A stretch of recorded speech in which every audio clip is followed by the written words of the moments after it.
Hello guys, welcome back to the channel. आप लोगों का स्वागत है चैनल पे। और हमारी जो क्लासेस चल रही है बेसिक टर्म्स की, उसमें आज एक और नया टॉपिक हम लेके आए आपके लिए। और आज जो आपको पढ़ना है, देखते हैं क्या पढ़ने वाले हैं हम आज। तो आज हम पढ़ने वाले हैं एक्सपेंडिचर के बारे में। तो आप सुना होगा आपने एक्सपेंडिचर क्या होता है, नहीं सुना तो सुनेंगे आज हम।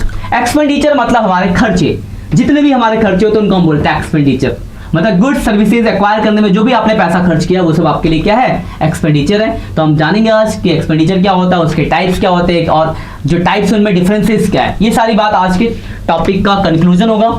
और आपको एग्जाम में लिखने को आएगा तो भी आपको कैसे लिखोगे ये भी बात की जाएगी।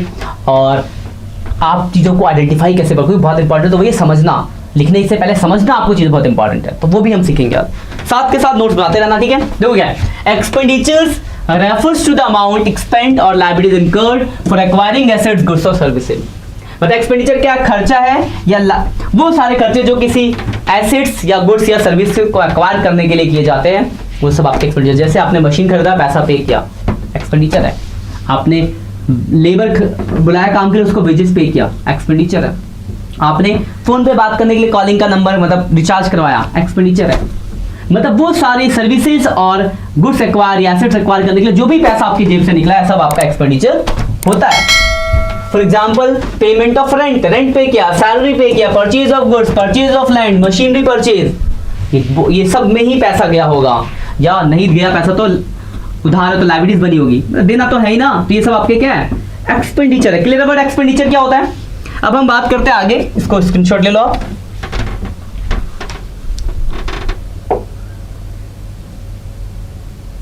क्लासिफिकेशन, तो देखो एक्सपेंडिचर तीन तरह के होते हैं। एक्सपेंडिचर की हम बात करें अगर क्लासिफिकेशन की, तो एक्सपेंडिचर के तीन टाइप्स हैं। क्या क्या है? पहला है कैपिटल एक्सपेंडिचर, भी हम जानेंगे कि तीनों के बारे में। कैपिटल एक्सपेंडिचर है पहला, दूसरा है रेवेन्यू एक्सपेंडिचर और तीसरा है डफर्ड रेवेन्यू एक्सपेंडिचर। कौन कौन से है ये आपके स्क्रीन पे आगे होगा, इसको लिख लो। पहला एक्सपेंडिचर का नाम है capital expenditure, second one is revenue expenditure, third one is deferred revenue expenditure. क्या होता है एक एक करके जिक्र करेंगे। सबसे पहले हम बात करेंगे पहले एक्सपेंडिचर, इसका स्क्रीनशॉट ले लो फटाफट।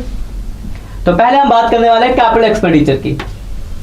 कैपिटल एक्सपेंडिचर वो खर्चा जो आपने एक एसेट्स एक्वायर करने के लिए किया है, वो आपका कैपिटल एक्सपेंडिचर है। जैसे machinery purchase, building purchase, capital expenditure. देखो, it refers to an expenditure incurred for acquiring और increasing the value of existing fix asset. देखो, एक्वायरिंग का मतलब है खरीदने के लिए, और एग्जिस्टिंग कभी कभार हम क्या करते हैं, खर्चा करते हैं एसेट्स को और बढ़ाने के लिए पुराने एसेट्स में ही, तो वो भी कैपिटल एक्सपेंडिचर है। तो वो सारा खर्चा जिसके बदले, मतलब खर्चा जिसका बेनिफिट आपको मोर देन 1 ईयर, एक साल से ज्यादा बेनिफिट मिलेगा, और बदले में एक एसेट मिले। दो कीवर्ड है, एक तो जैसे मशीन खरीदा तो बदले में मशीन आई, और दूसरा आपको मशीन एक से ज्यादा साल बेनिफिट देगी।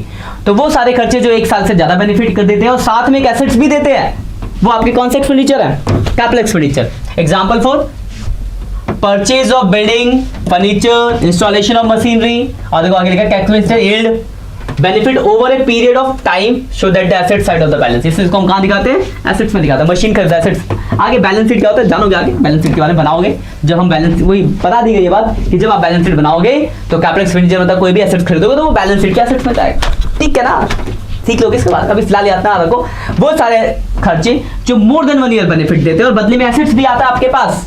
तो कैपिटल एक्सपेंडिचर मशीन खरीदना, बिल्डिंग खरीदना, प्लांट खरीदना, फर्नीचर खरीदना, ये सब ही आपके क्या है। तो ये सब बोलोगे सर ये सब हमारे हैं कैपिटल एक्सपेंडिचर। क्लियर है कैपिटल एक्सपेंडिचर? ले लो स्क्रीनशॉट।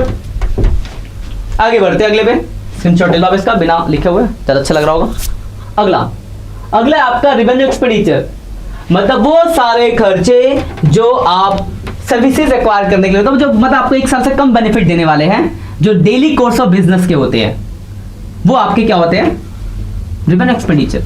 देखो, it refers to an expenditure incurred during a accounting period and the benefits of which is also executed within the same accounting period। मतलब वो जो खर्चे जो हम एक अकाउंटिंग पीरियड में करते हैं और उसका बेनिफिट उसी अकाउंटिंग पीरियड के अंदर खत्म हो जाता है। मतलब वो खर्चे जो एक साल से कम बेनिफिट देते हैं, वो सब आपके होते हैं रेवेन्यू एक्सपेंडिचर। एग्जांपल दिया, देखो गुड्स खरीदा, बेच दोगे, सर्विसेज, पेमेंट, सैलरी दी, सैलरी क्या होगा, आज 1 महीने की दोगे, 1 महीने काम करेगा, खत्म। रेंट पे किया, एडवर्टाइजमेंट, ये सारे आपके क्या है, ये सब आप कहां दिखाते हैं, प्रॉफिट एंड लॉस। ये सारे जो खर्चे होते हैं प्रॉफिट एंड लॉस अकाउंट में दिखाते हैं। क्या होता है प्रॉफिट लॉस अकाउंट, ये बहुत आगे आप बनाने को सीखोगे।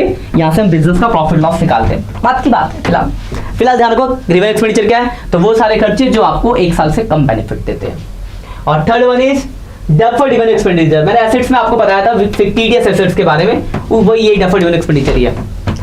ये दोनों का थोड़ा मिक्स, मतलब ये क्या है, एक साल से ज्यादा बेनिफिट तो देता है, बोलोगे सर एक से ज्यादा साल तो बेनिफिट आपका कैपिटल एक्सपेंडिचर भी देता है, पर परेशानी ये है कि इसके बदले कोई एसेट्स नहीं मिलता है। ये खर्चा है, नेचर में रेवेन्यू है, but benefit more than 1 year देता है। देखो लिखा है it reports to the revenue expenditure, ये क्या एक तरह का रेवेन्यू एक्सपेंडिचर है, the benefit of which likely to be incurred for the firm for more than the 1 accounting period, मतलब नेचर में है रेवेन्यू बट बेनिफिट दे रहा मोर देन 1 ईयर, तो वो आपका, उसके लिए हम एक नई कैटेगरी में आती है डेफर्ड रेवेन्यू एक्सपेंडिचर।